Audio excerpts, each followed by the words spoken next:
Dear friends, it's a pleasure for me to be here to speak about something probably you don't know, but I think this is very interesting, very important, because it seems that ufology did not begin in the 40s in the United States, but elsewhere, that is in Italy in the 30s. It's a very curious story, but it is true. And now it is more and more confirmed. And so I think it is the case that we have to share this with our colleagues abroad, and you in particular. It was a pleasure for me to be here, and as the president of Italy's National Ufological Center and of ICER, the International um, uh, Coalition for Extraterrestrial Research as well. I think that it's really an honor to be with you. So I hope my presentation will be interesting for you. Thank you very much. My presentation will try to focus something which began 90 years ago.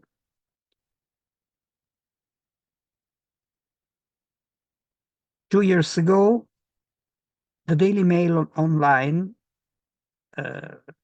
informed the world that in Italy, 14 years before Roswell, what we would have called later a flying saucer crashed in Italy, was recovered by Italian authorities, studied by a scientific team in Italy, and all this was confirmed by David Grush from the United States Intelligence and United States Air Force. He had a presentation, an interview in the United States Congress, and said that incredibly, in Italy in 1993, a UFO crashed. But by the way, also if in the world this was an incredible new and quite unknown, all this was well known in Italy.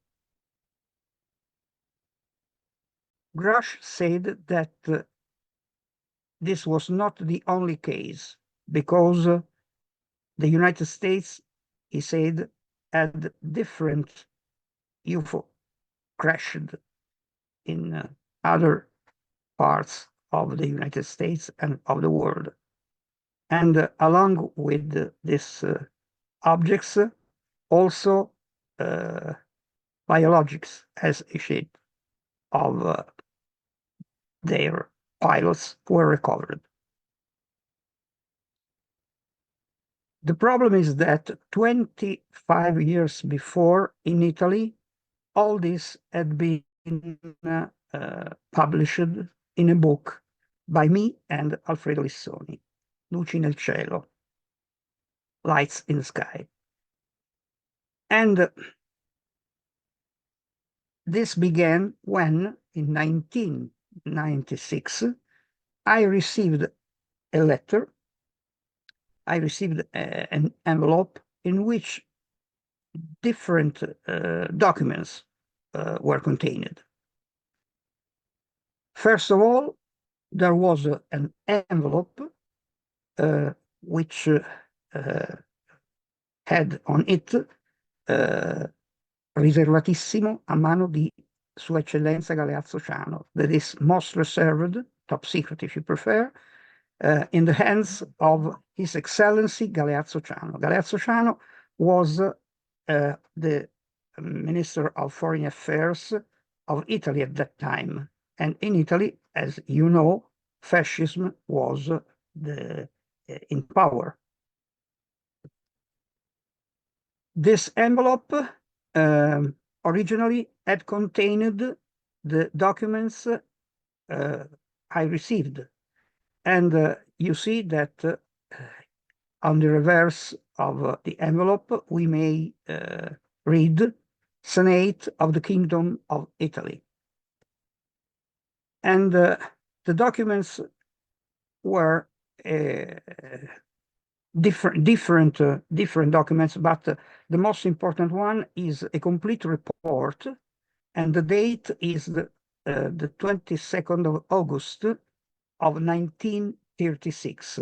The date is, as you see, the number of the year is 14, because in Italy, the date was also linked to the beginning of the fascist revolution. So 1936 is the year 14. And this report, as you see, speaks of a very interesting sighting.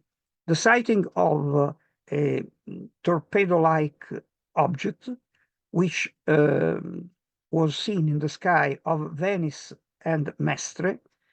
And this object had some kind of windows on its surface, and emitted two smaller objects like a priest's hat, that is, round objects with a sort of dome.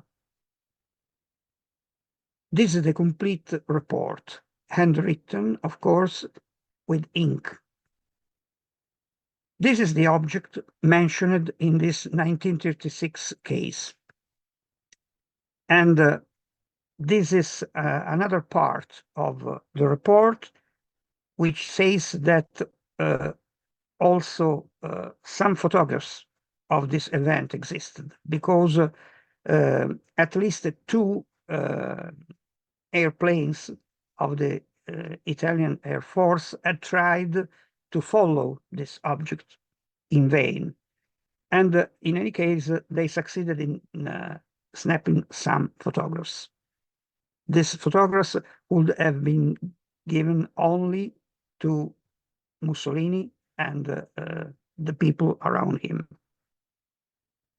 Other documents mention details, but it's not the case to give you all the details. What is interesting is another document, this one.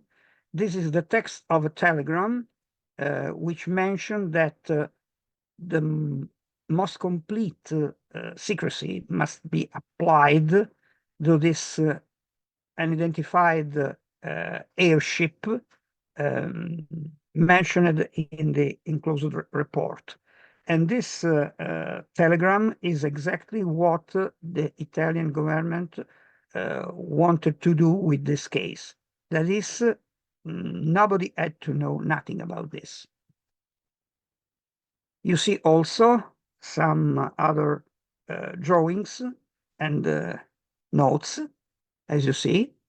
The objects were also described as something which very similar to the planet Saturn.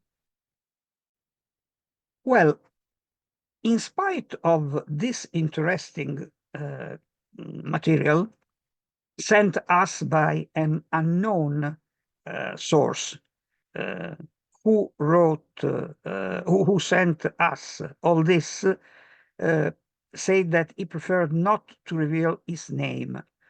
But later he told us that he wrote us that he had been a relative of one of the members of a scientific committee created by Mussolini in order to study such an event, but not only this event, because there were many others.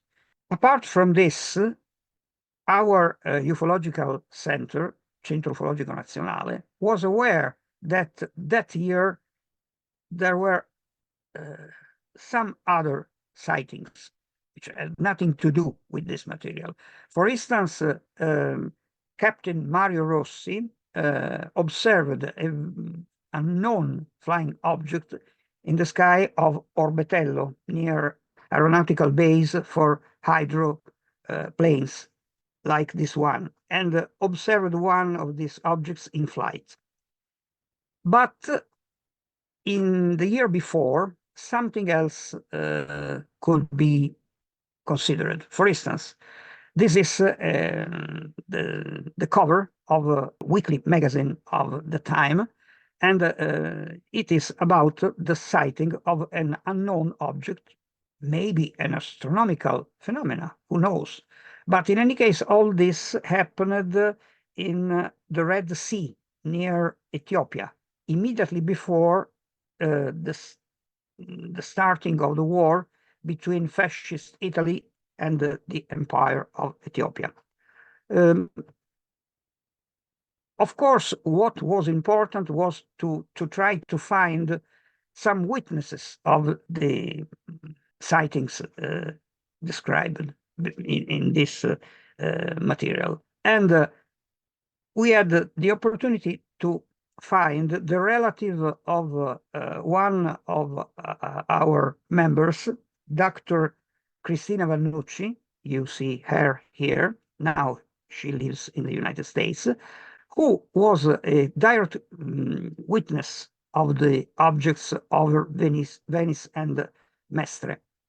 And you see, this is a reconstruction of the object, of the sighting. And you see, there is also the drawing of the object. You see the Italian planes ascending towards it, and also the two smaller objects. And you may read objects very similar to Saturn. Since two planes had tried to follow this object, we tried to understand what kind of planes had tried to follow this object. At that time, we asked the two experts, a civilian experts, Giulio Perrone, and a military expert, that is General Salvatore Marcelletti, to try to focus what kind of planes could have been involved. And well, this is what could have been the case. In other words, the two planes who had tried to intercept this object were of this kind. We don't know exactly what kind could have been the characteristic of the plane who tried to follow the object, but in any case, you see, they were just biplanes. But we learned something more. We learned later that we have not been the first to receive this unknown material from this unknown source. The first one have been an important newspaper of Bologna, Il Resto del Carmelo.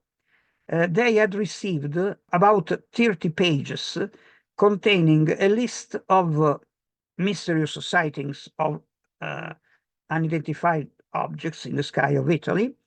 And this material was sent to them, and they were asked to publish this material. The problem is that they thought that, well, after all, it was an anonymous material, so this was a problem. But probably the most important problem was that if these informations were true, you understand that this could have been, at a certain extent, a way to present the fascist period in not too negative way. And this was considered not politically correct. So they decided not to publish anything. And this journalist, he was an expert in aeronautics. And it was normally the journalists who publish articles of this kind in Il Resto del Carmelo remembered this event. Unfortunately, this material was thrown into the dust. In other words, it was destroyed. This was very, very incredible, but it happened. And then we had another part of this incredible story. Another ufological publication received some other documents, but they were photocopies, not originals like in our case. And in these documents, we have the story that in 1993, one of these objects crashed in Italy, in Lombardy, and was recovered by the fascist regime. Of course, this is just a reconstruction of the event. And the place was an identified place not far from Magenta, not far from Milan. You see, this is a map of the zone. This is a view from the air of Magenta in the 30s. The material received by this other publication were photocopies of very interesting documents, namely 3 telegrams in which we are told that a complete silence had to be applied to the crash landing in Italy of an unknown flying object. What was to be published was absolutely impossible to be released, and the journalists had not to speak about this. Besides, if they had done this, they could have been charged to the Tribunal of the Security of the Italian State. This is a second telegram, and it says that in any case, this object could have been explained like a meteor and nothing else by the Astronomical Observatory of Brera, not far from Milan. This was a sort of possible explanation for it, for the people, of course. And what is said in this third telegram is that for order of Mussolini, no news about this case could be published, absolutely. And transgressors could have been charged to the Tribunal of the Security of the State. In other words, a complete cover-up was applied to this event, happened in 1933. There are also indications about what to do in order to protect such events from the possibility to be known to the general public. The prefect had to be informed, the craft would have been recovered, all the witnesses could be stopped, and of course, they would have been said not to reveal anything, and so on. There is a list of different things to do in this case. And this means that the fascist regime had decided not to reveal anything about this phenomena. You see, a lot of indications in this sense are here. And even who was in charge about this, that is the cabinet RS-33. RS stands for Special Research, Ricerche Speciali, says in this document that even the secretaries, the women who were secretaries, were not allowed to read the documents mentioning such cases. By the way, since as far as we may understand, the information that something had fallen in Italy in 1933, not far from Magenta, well, it seems that it was also necessary, apart from the cover-up, also it was necessary to build a sort of covered story for all this. And imagine that in this case, La Domenica del Corriere, which was the most important weekly magazine in Italy at that time, had a cover in which a group of people in bikes were hit by a ball lightning. And so in this way, it was thought that it could have been possible to explain such a phenomenon for the general public, even if they had continued to speak about this. You see, also the press speaks about this. And consider that in any case, Mussolini himself was extremely interested in aeronautics. He was a pilot, and often he piloted planes, and was very proud of the Italian Air Force, and could not accept the idea that some other power in Europe could have been able to produce an unknown object like the one they had recovered. But it was so. So what was to be done was to create a group to study this object. The study of this object through Cabinet RS-53 was charged to Guglielmo Marconi. Guglielmo Marconi was the president of the Royal Scientific Academy in Italy, so it was normal that he could have been the chief of this investigation. Other people informed about this was Italo Balbo, who was the Minister of Aeronautics in Italy at that time, and also Galeazzo Ciano, Mussolini's son-in-law, and also the Minister of Foreign Affairs in Italy.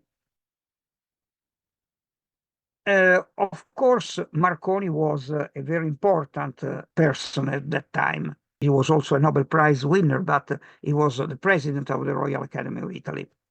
And he was also involved in the Great Council of Fascism, which had substituted at that time the Italian Senate.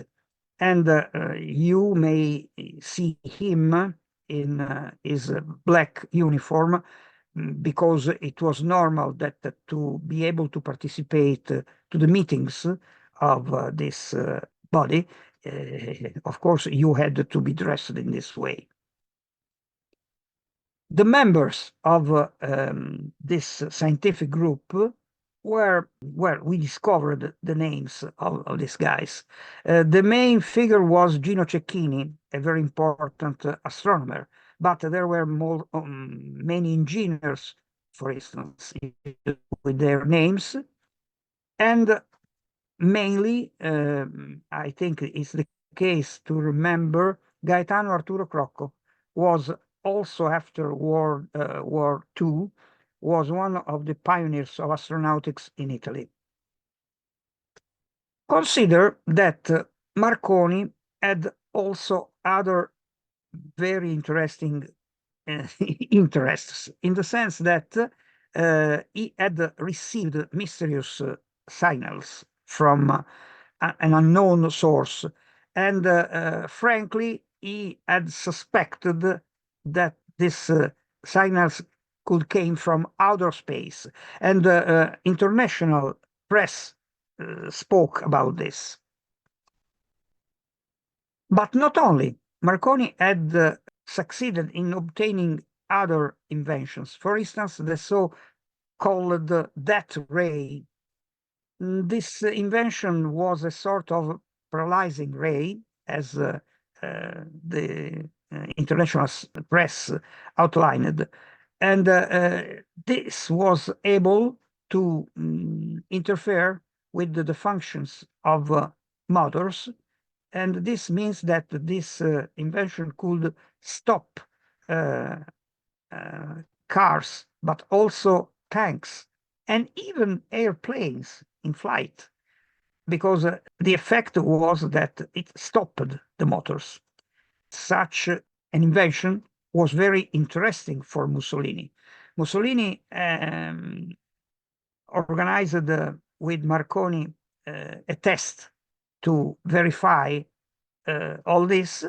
The test was absolutely positive, and he was sure that Marconi would have given Italy this invention. But this did not happen. So Marconi was a Catholic and was a very good friend of the Pope at that time, Pius XI. And the Pope said, my son, please don't give this invention to anybody, because otherwise you could transform who will have this new weapon in a sort of master of the world. Don't do this. And Marconi did not do this. In fact, he died in 1937 without giving this invention to anybody. So the only thing which could be done was just to speak about all this, you understand, but nothing else.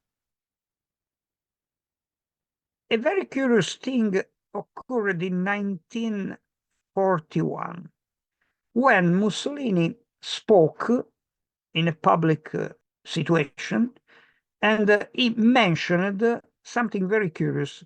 He said, in other words, in this speech, that the United States, well, had nothing to fear from Italy or Germany, and that it was probably extremely possible that instead that soldiers from Italy or Germany, the United States could have been invaded by Martian spaceships.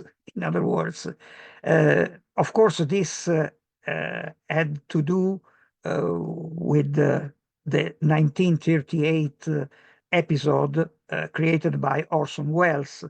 But what is curious is that he mentioned this possibility and said that, well, probably Martians could invade the United States and hurt with incredible flying fortresses.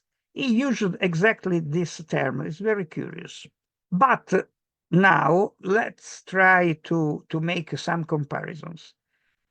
Do you remember the sighting of the 1936 event we discussed about before? Okay, consider this episode. It happened in France, in Oloron and Gaillac in 1952. This is a perfect replica of the 1936 case, and you may see also that this was verified by French authorities and also French intelligence, and the objects are extremely similar. They are identical to the one reported in the documents sent us. So we had only one thing to do. We had to verify if these documents were really what they seem to be.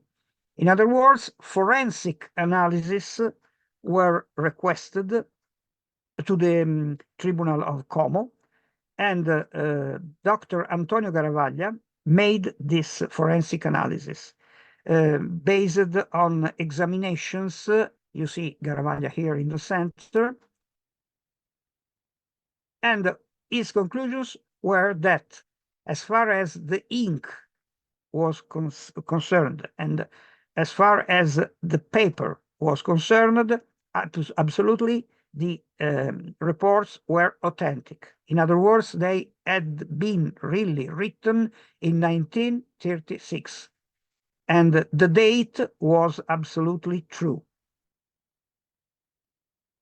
Of course, we had to have this forensic analysis, and in other words, we had also to have a small destruction of the documents, in the sense that we had to take a piece of paper and another piece of paper with the ink in it in order to verify that everything was like it seemed. And as you see, from the original report, we had this analysis. And as you may see here, this is the Garavaglia about the conclusions. The documents are absolutely authentic, and they face an event happened really in 1936. Besides, Garavaglia was interviewed in Italy in one of the editions of the our World UFO Congress in San Marino, which was organized since 1993 up to today by a very well-known American ufologist, Antonio Neus. And he said, well, believe me, everything is authentic, no problem. I may also give you an advice.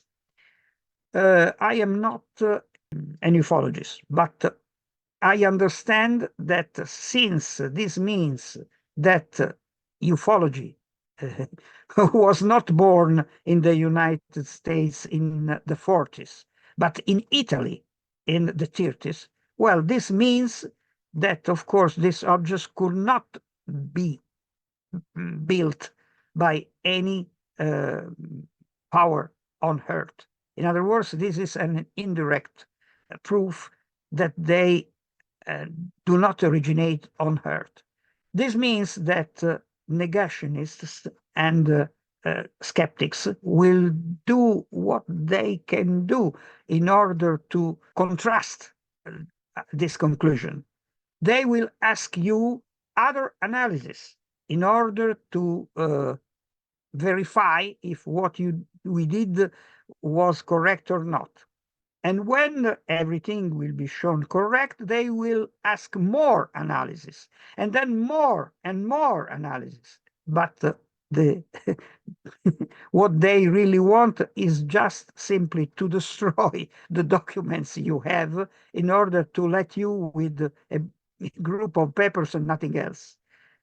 Please don't be deceived by this and simply say, who cares? And don't give them anything. You have nothing to prove. It's they who have to prove the opposite, and they cannot do it. In fact, for instance, a very interesting documentary was made by the National Geographic Channel, and nothing to say. But they involved also Mark Plington, who was presented like an historian of the UFO problem. This is not true. In any case, consider that Mark Plimpton is a skeptic. He wrote a book about ufologists, say that they, of course, are not normal people, that they imagine what they consider reality, and so on. In other words, what Garavaglia said was completely true. People like this is only trying to deny at all costs the results of our examinations.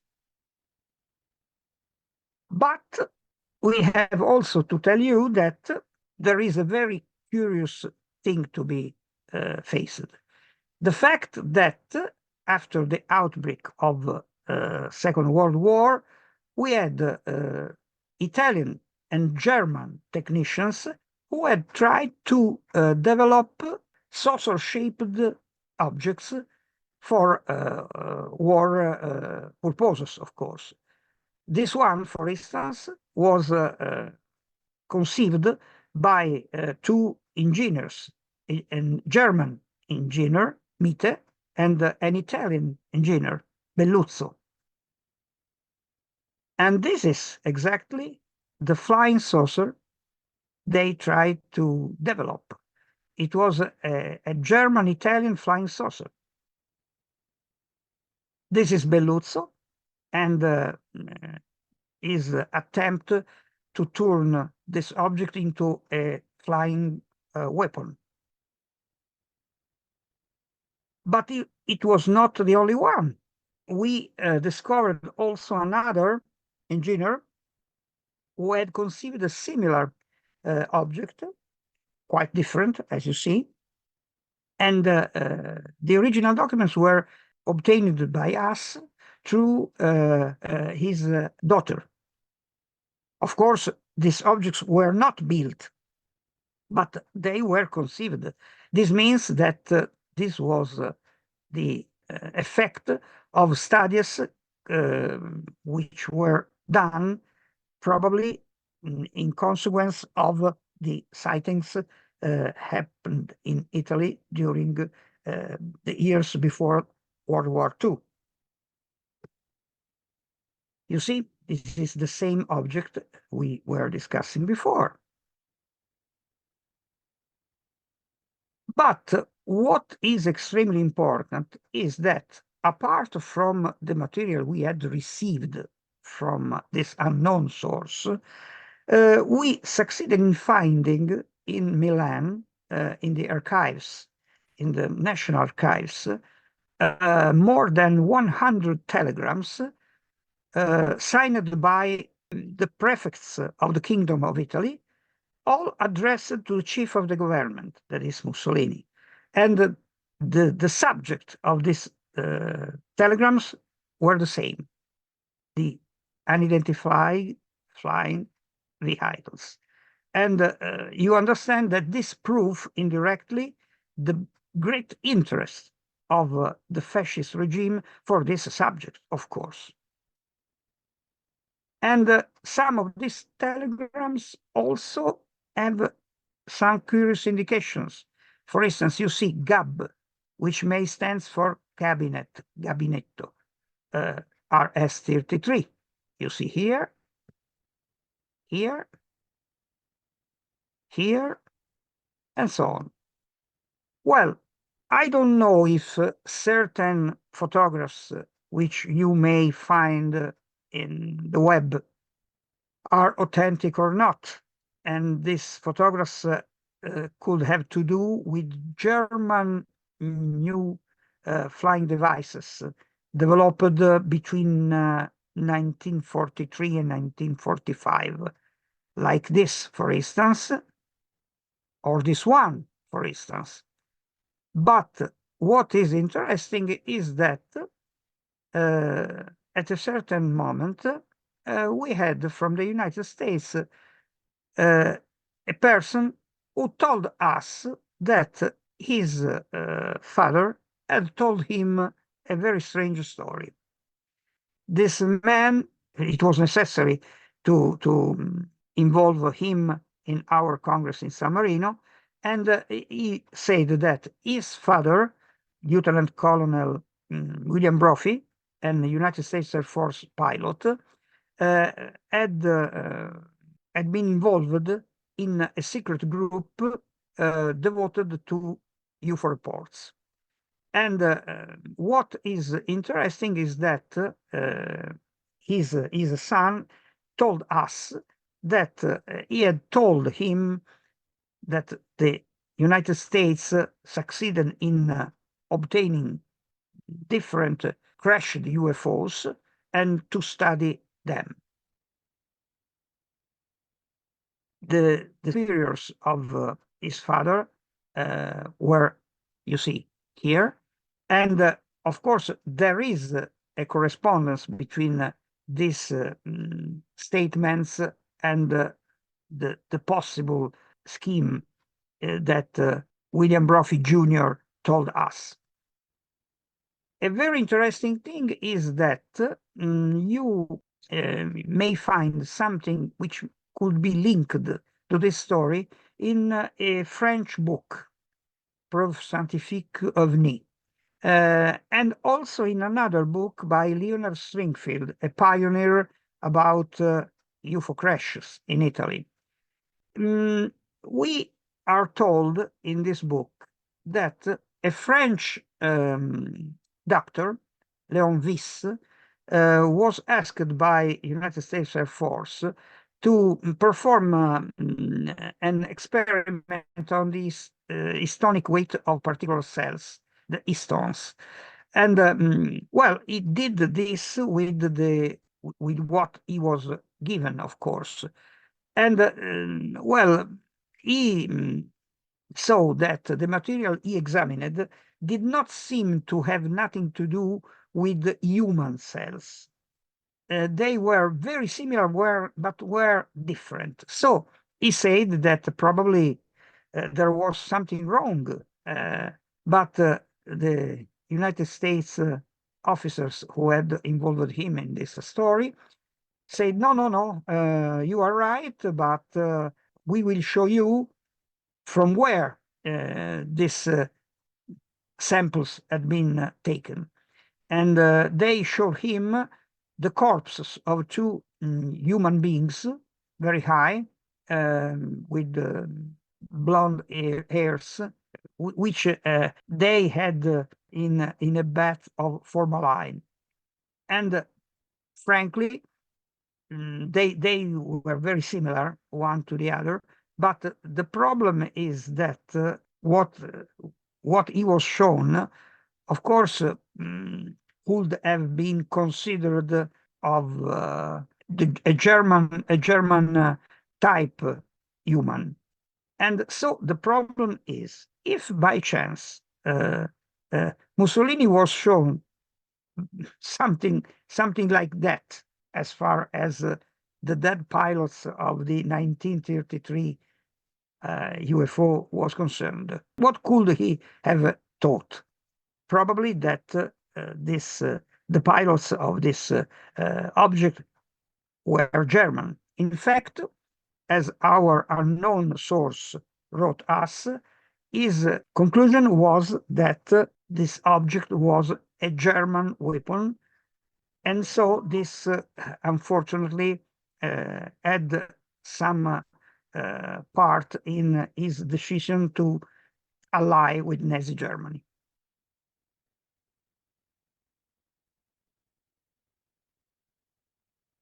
Then there are other elements. For instance, some official invitations of members of Cabinet RS-33 to visit Mussolini and his wife in Villa Torlonia, which was the place in which Mussolini lived in Rome at that time.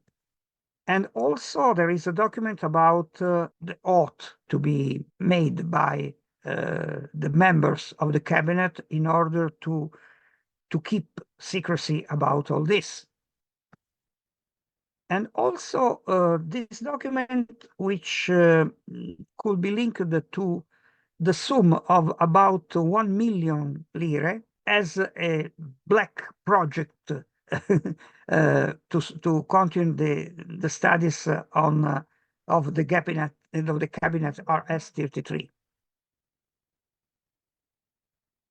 In any case, UFOs or not, Italy developed very interesting things immediately before Second World War. In 1939, the first jet was created by Italy. And to be honest, only a few months before, also the Germans had obtained a similar result, but they had not revealed it because they considered it a military secret, of course.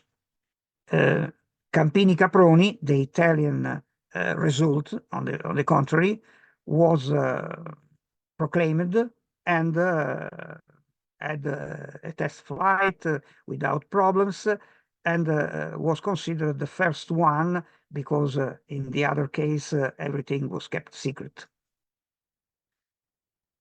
You see, you can see here the Messerschmitt 262, which was the German invention, of course, and other incredible aeronautic results of the Germans. The Arado 234, the Arado RE 255, and Horten 229. They were completely new ways to conceive aeronautics, as you see. And this means that surely the studies obtained in the second half of the 30s had some results. Well, it is not all.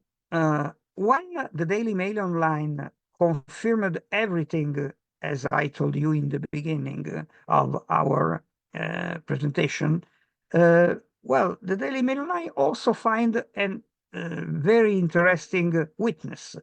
That is Pietro Negri, whose grandfather, he was a mayor in Italy in that time. Well, his grandfather told him that something had been crashed before the war in Lombardy and had been recovered by the fascists. That is the story which we were told is confirmed by these witnesses.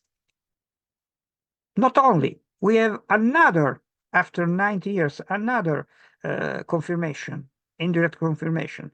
The same thing was told us by another source, and the man you see here, the second from the left, had told his nephew, which is a very important doctor today in Italy, that really something had crashed in Lombardy and then been recovered by the fascists. So you see that it's very remarkable that 90 years before we have new witnesses, direct or indirect of this event. And incredibly, before Grush in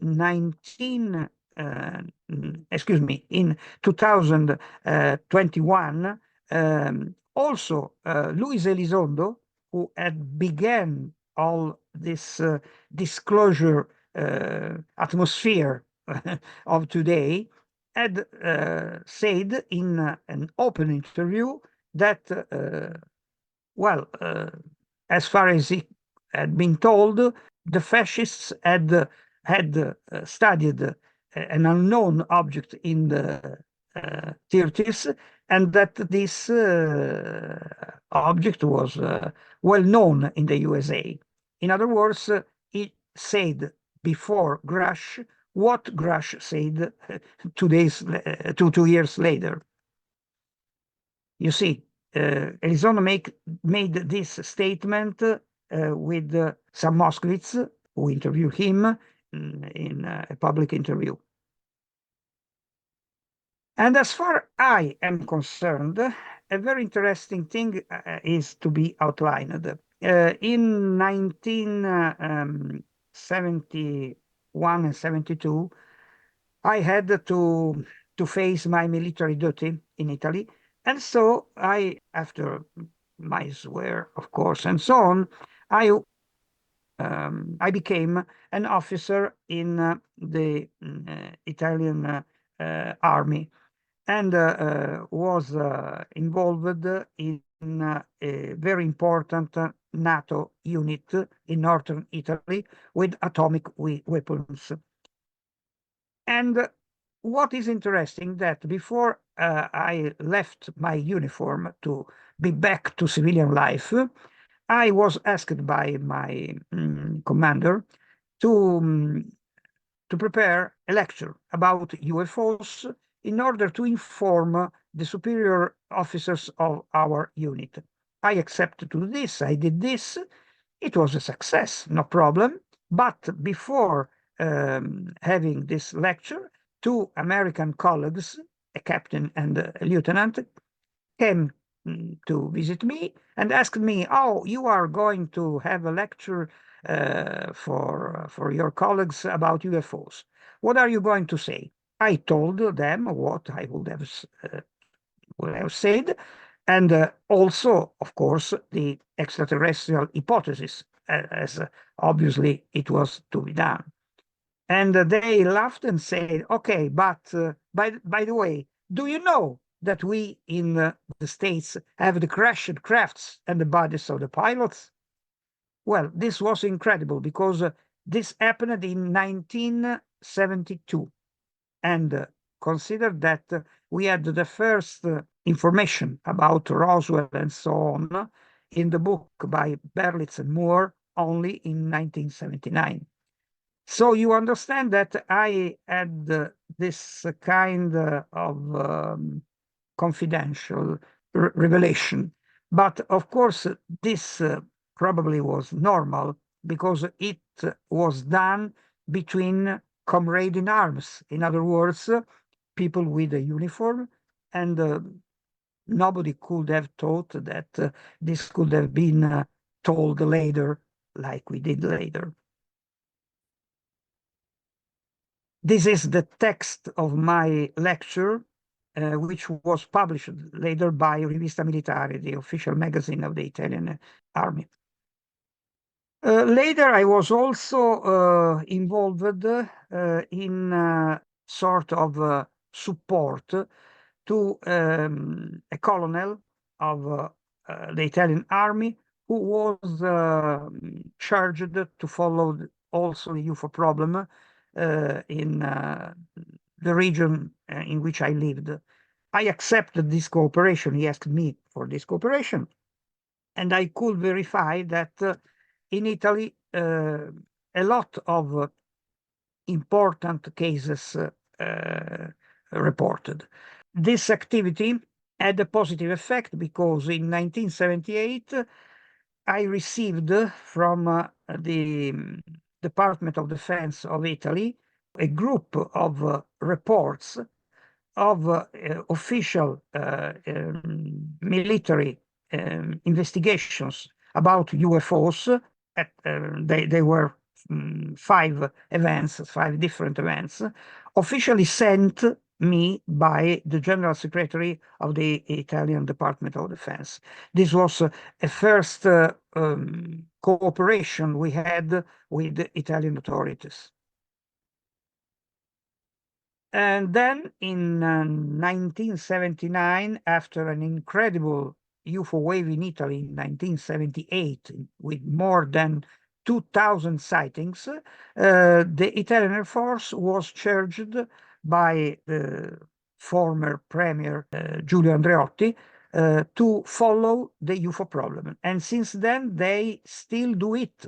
They have on file more or less 500 official cases. It is very, very interesting.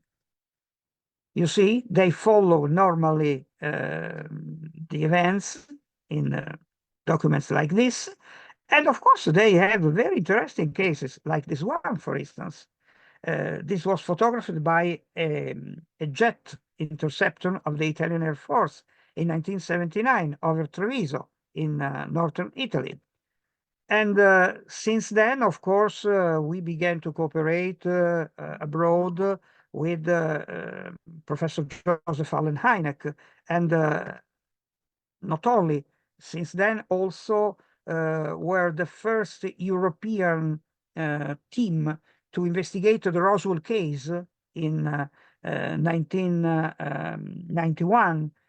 I was on the spot to investigate the case with Antonio Neus and Javier Sierra from Chile and Spain, respectively. And then we were told also by people like Colonel Philip Corso that really the United States have different crashed crafts and bodies of pilots. Here, Colonel Corso is in one of our congresses in San Marino. And that's not all. You see, this was a former president of our Centro Ufologico Nazionale, the Italian Center, founded in 1967. I am the only living founder of this important organization, which cooperated also with the Italian authorities. Mario Cingolani was a very close friend of a former premier of the Italian Republic, and Senator Giulio Andreotti. Here I am with him, and it was Andreotti who charged the Italian Air Force to follow the UFO problem since 1979. And what is interesting is that now we were able to publish new documents, 5 new documents, um, explaining that cabinet RS-33 really existed, that they operated between 1939 and 1941 in Mount Sorate. Mount Sorate is a mountain not far from Rome, about 40 kilometers, and it was excavated, or this was an order by Mussolini, and in something like Cheyenne Mountain in the United States, there is a Daedalus of about 10 kilometers of different tunnels. And this document say that some of these tunnels had been devoted to the activities of Cabinet RS-33. In other words, now historical documents document the existence of this study group formed to study UFOs in the 30s and headed by Marconi. But what is more and more interesting, you see, this is the entrance of this tunnels and so on. You see, inside, again. Here are the documents mentioning what I told you before: the first, the second, the third, the fourth, and the fifth document. You understand? What is interesting is that also Marconi's nephew, no more than 1 month ago, mentioned the activity of Cabinet RS-33, saying that it had been headed by his grandfather, Guglielmo Marconi. So this was an incredible confirmation for us of the whole story. It was interesting to consider that all this story was confirmed in the United States, in the United States Congress by David Grush, and also, of course, by Luis Elizondo. But why it was mentioned while other important events were not mentioned, like, for instance, the Roswell case? Because it was an Italian case. And so this, after all, did not affect the American national security. Exactly for this reason, another important event had been declassified and revealed to the whole world.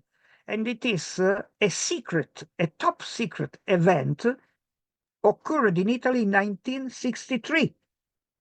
This event involved the president of the Italian Republic, Antonio Segni, and consider that his private car had been hovered, probably with him inside. In any case, it was driven by the driver, of course, by an incredible object with 3 portholes, like a dome, you see, with a dome, which had hovered the car only a few meters over it. And the event had been followed and reported by the Italian Secret Service, of course. They had sent immediately to the Pentagon the report asking for details. The Americans said nothing after all, but this case was declassified among the first one they could declassify. So today we have everything about this event. So the case of the so-called fascist files had the same destiny, more or less. Consider that in Italy, for instance, we also developed interesting things, like, for instance, the publication of a secret KGB dossier addressed by KGB to Pavel Popovich, a Russian astronaut. And we were had the possibility to publish this dossier in Italy, and we did it. And the Italian premier, Silvio Berlusconi, thanked us for this at that time in 1993. Consider, last but not least, that also in Russia we had interesting informations. Remember that, for instance, Dmitry Medvedev said that if you reach the rank of president of the Russian Federation, you are given a particular dossier with the activity of the occupants of UFOs, and also, of course, the key for atomic weapons, of course. So you see that after all, a lot of secret informations are now available to us. Last but not least, a very curious statement was made in 2020 by an Israeli professor, and he was also a general in the Israeli army, but also he was the creator of the defense system of Israel. And before retiring, he said that as far as he knew, the United States are in touch with extraterrestrial beings here on Earth. And even if this is secret, this is the situation. Of course, this is just a statement, but you understand that, of course, this cannot be ignored.